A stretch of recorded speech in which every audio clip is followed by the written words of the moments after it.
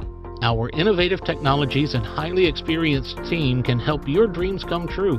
With our proven strategies, Cosmolite AAC block cuts down the requirements of steel and cement by 20%. Saving 30% on construction costs and reducing construction time by 25%. Major builders and contractors have already switched over to Cosmolite AAC blocks because of the structure saving, acoustic insulation, faster construction, lightweight, waterproof workability and flexibility, earthquake resistance, and pest resistance. Cosmolite is all set to emerge as South India's most preferred brand in AAC lightweight block. So, what are you waiting for? Let's build with Cosmolite and stay happy, because we don't only build structures, we build happiness. Cosmolite, light up your life.